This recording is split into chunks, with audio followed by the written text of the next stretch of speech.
Kumpirin nasıl yapıldığı ile ilgili dışarıda da bir video çektim. Şimdi tadım yapacağım. En sevdiğim zamana geldi. Başta tereyağı, kaşar ve tuz ekledin değil mi? Aynen. Onunla karıştırıyoruz. Lokum kıvamına geldi. Buyurun seçelim. Rus salatası, yeşil zeytin, siyah zeytin, sosis, sucuk yok herhalde değil mi? Turşu, mısır. Bu kadar yeterli. Ketçap mayonez de olsun.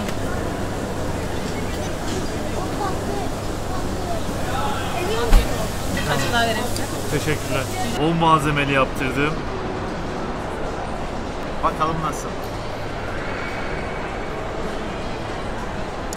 Çok güzel. Umarım bu kıvamı yakalarım. Herkese merhabalar. Bu tarifte sizlere evde kumpir nasıl yapılır onu anlatacağım. Tarifi videonun altındaki açıklama kısmına ekledim. Dışarıda yapılan kumpirlerin birebir aynısı olacak. Fena bir tarif sizi bekliyor. Patatesin kilosu 1.75. Bunun büyük olanlarını alacağım. 2 tane yeterli olacaktır bana. Bir paket tereyağı alıyorum. Fiyatı 13.95. Bir paket sucuk alıyorum. Fiyatı 21.95. Sosis alıyorum. Paketi 22.9 TL. Dilimlenmiş zeytin alıyorum. Kavanozu 8.9 TL. Dilimlenmiş siyah zeytin alıyorum. 8.75 TL. 2 adet kapya biber alıyorum. Kilosu 5 TL. Bir paket süzme yoğurt alıyorum. Fiyatı 6.5 TL. Kaşar peyniri alıyorum. Fiyatı 18.95 TL. Ketçap ve mayonez alıyorum. Böyle ikili seti 16.75 TL. Kornişon turşu alıyorum. Fiyatı 5.59 TL. Mısır alıyorum. Fiyatı 5.93 TL. Garnitür alıyorum. Fiyatı 6.95 TL. Tüm alışverişi yaptım. Fiyat bilgilendirmesini yaptım. Şimdi tarifi yapmaya geçebiliriz. Başta patateslerin üzerindeki o toprağı alıyoruz. Yani sudan geçireceğim şimdi. Bunları tek tek iyice dışındaki çamurları alıyorum. Patatesleri tertemiz yaptım. Mis gibi gözüküyor. Şimdi bunları kurulayacağım ve fırına vereceğim. Borcamın içerisine su dolduruyorum. Fırını 200 derecede önceden ısıttım. Bir 10 dakika önce fırını açtım. Sistem aynen şu şekilde olacak. En alt tarafa bu şekilde ızgarayı koyacağım.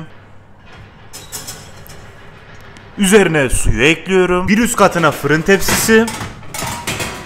Tepsinin üzerine de patatesleri ekliyorum. Sistem aynen bu şekilde olmalı. Şimdi kapağını kapatıyorum. Ve 200 derecelik fırında tam tamına 1 saat 15 dakika bunu pişiriyorum. Ocağın altını yakıyorum. Üzerine köz matiği ekliyorum. 2 adet kapya biber var. Bunları közleyeceğim.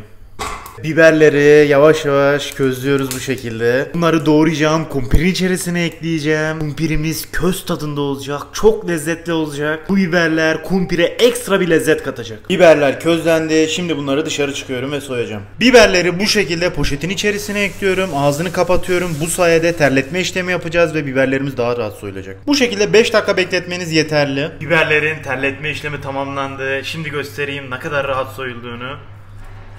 Şuna bakar mısınız? Dokunduğun gibi çıkıyor. Hem sıcaklığı gitmiş oldu hem de rahat bir şekilde bu şekilde soyabilirsiniz. İşte olay budur. Öncelikle bunun saplarını çıkarıyorum. Daha sonra üst kısmına bu şekilde bir çizik atıyorum. İçerisini açıyorum. Eğer içerisinde çekirdek varsa çekirdeklerini bu şekilde ayıklayabilirsiniz. İçerisindeki çekirdekleri rahatlıkla bu şekilde çıkarabilirsiniz. Önce dikine şu şekilde kesiyorum. Daha sonra bunları biraz katlıyorum. Üst üste koyuyorum. Biberleri şimdi ince parçalar haline getiriyorum.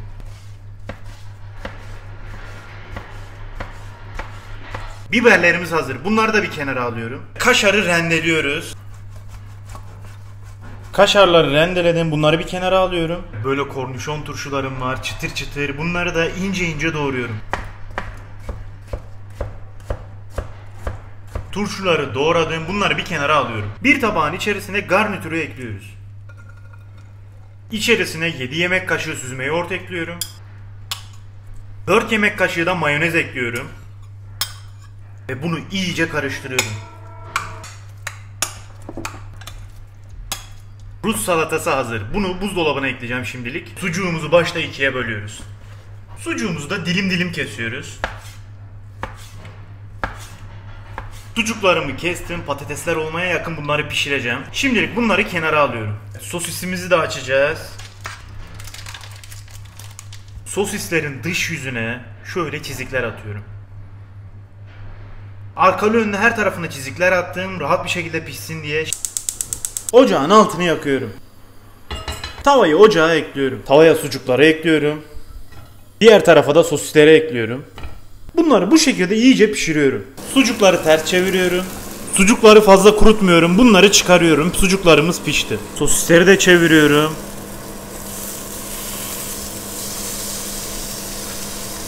Oo, mis gibi gözüküyor. Şuna bakar mısınız ya? Bunları böyle sürekli çevire çevire pişiriyorum. Sosisler de pişti. Bunları da dışarı çıkarıyorum. Pişirdiğim sosisleri ince ince doğruyorum.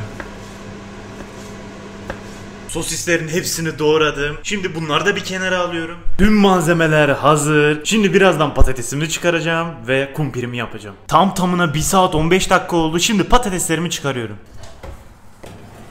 Muhteşem gözüküyorlar gerçekten. Şimdi bunları dışarı çıkarıyorum. Bu şekilde bir tabağa koydum. Her tarafından desteklesin diye. Çünkü fazla malzeme girecek içerisine. Patatesimizi başta bu şekilde ortasından yarıyoruz. Daha sonra şu yandaki kabuğu bir parça çıkarabilirsiniz. Rahatça içerisini karıştırabilmek için yapacağız bu işlemi. İki yan tarafında kabuğunu başta bu şekilde çıkarıyoruz. Daha sonraki yapmanız gereken şey patatesi biraz püre haline getireceğiz başta. Kaşarları koymadan biraz kıvama gelmesi lazım. Şimdi içerisine bir parça tereyağı atıyorum. Bir avuç da rendelenmiş kaşar peyniri ekliyorum. Bunu bu şekilde karıştırıyorum. Hepsini bu şekilde iç içe geçirin. Tereyağı ve kaşar peyniri iyice erimesi gerekiyor. Hepsi homojen bir şekilde karışması gerekecek. Başta belki böyle biraz zorlanabilirsiniz. Daha sonra mama kıvamına gelecek. Yavaş yavaş kıvama gelmeye başladı. Patatesimiz ateş gibi. Kaşar peyniri ve tereyağını hemen eritecek. İyice iç içe girecekler zaten. İstediğim kıvama geldi. Şimdi üzerine tuz ekliyorum. Bunu karıştırmaya devam ediyorum. İstediğimiz kıvam tam da bu işte. Şöyle kıvamını da göstereyim size. Şöyle görüyorsunuz nasıl sünüyor. İşte bu şekilde olması gerekiyor. Şimdi bunları düzlüyorum ve diğer malzemeleri ekliyorum. Şimdi içerisine başta Rus salatası ekliyorum. Bir kaşık alıyorum. Bir kaşık daha. Her tarafına bu şekilde yayıyorum. Sucuklarımdan ekliyorum. Sucukları ekledik. Şimdi közlenmiş biber ekliyorum. Yeşil zeytin ekliyorum.